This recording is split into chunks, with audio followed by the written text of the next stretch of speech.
May the 4th is here, Nerf herders. Time to celebrate Star Wars Day the only way we know how, with the Minifig Minute May the 4th Frenzy. Buckle up as we blast off on a high-speed chase through my collection to unearth the top 10 most awesome minifigs in my collection. Let's kick things off with 10th place being Hondo Onaka. This minifigure only appeared in one set, the Pirate Tank from 2009, and I'm usually terrified of Clone Wars heads, but Hondo Onaka's version of him seems to work because he's an alien. The only parts of this minifigure that are exclusive are the head and the torso. And if we take a closer look at the head, you'll see on the back, there's actually this cool detailing that shows the braids that lead from the head down towards the back. He's not one of the most expensive minifigures out there, but I just love the detailing, mostly because I love the character. I especially loved him in the Star Wars Rebels series with him and Ezra going on missions together. Fantastic. And as of right now, he's worth about 49 bucks. And that's going to do it for Hondo Onaka. Now we're going to move into 9th place with Coleman Trevor. This minifigure has only appeared in one set. It was the ATTE from 2013. The head and torso are exclusive to this minifigure, with those legs appearing on 4 different styles of Obi-Wan Kenobi. But obviously the standout part of this minifigure is this head. I just love that dinosaur look of this minifig. This character is just hilarious. But when you look at the minifigure as a whole, he's just pretty basic. There's just a Jedi Knight in his Jedi garb. And if you want to pick up this minifigure right now, he's going to cost you about $55. I think I paid about $30 way back in the day. Moving on to 8th place, we have got Zam Wessell. Wessell? But does anybody actually know how any Star Wars character is officially announced? I don't even think George Lucas knows. What I love about the character is this light lavender tone to her. She's got the yellow skin. This is from 2002. This minifigure is old enough to drink.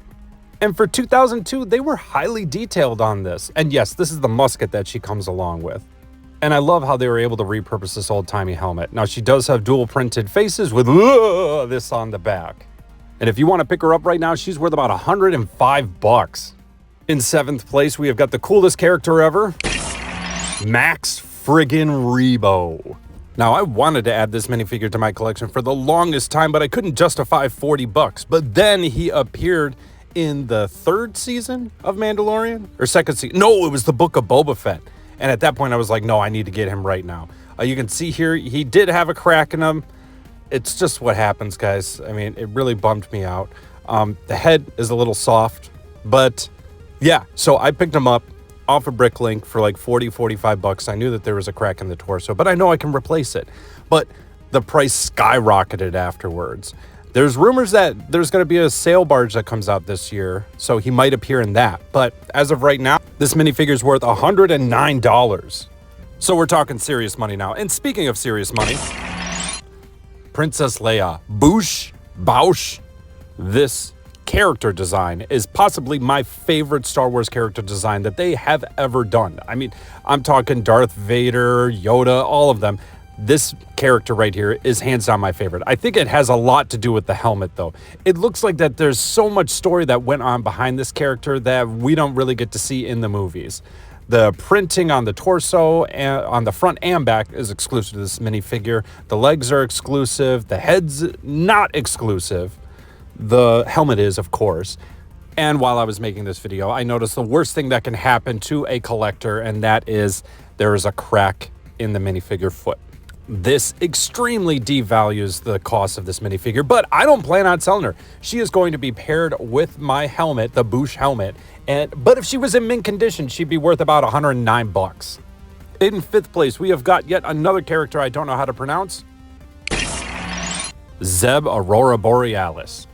This minifigure is from 2014's The Ghost from Star Wars Rebels, and what makes him so rare, what makes him so exclusive, awesome, is the fact that he easily cracks in the torso and in the feet. It has something to do with this color, so finding one in near mint condition is almost impossible. And I got extremely lucky with this one. Somebody was selling their entire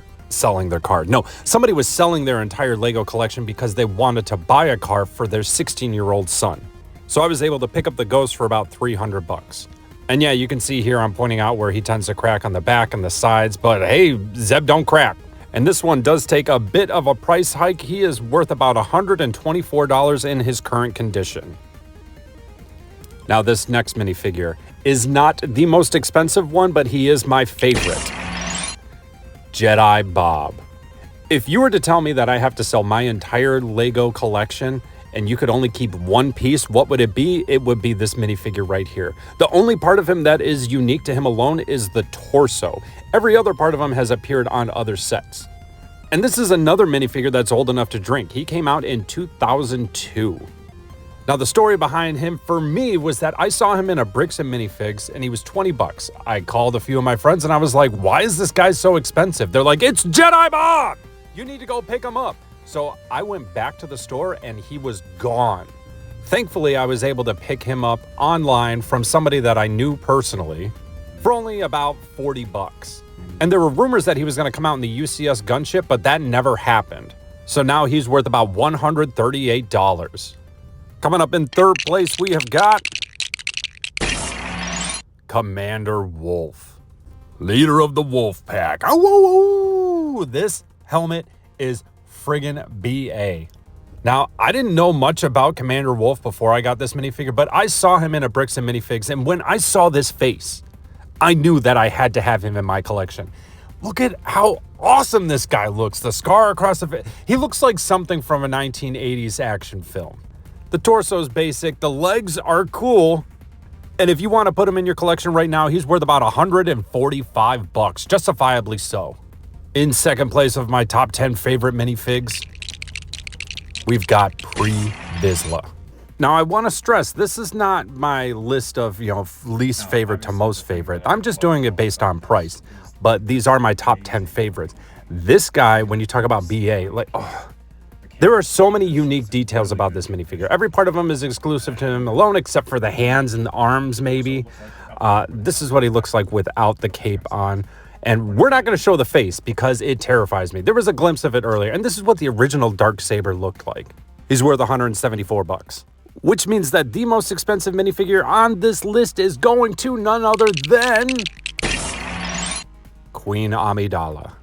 Coming out in 2012, I never thought that I was going to own this in my collection. I kept wanting to get it and then finally, I ended up cashing out one of my TikTok payouts like a year or two ago. This was my treat to myself. She was expensive then and she's expensive now.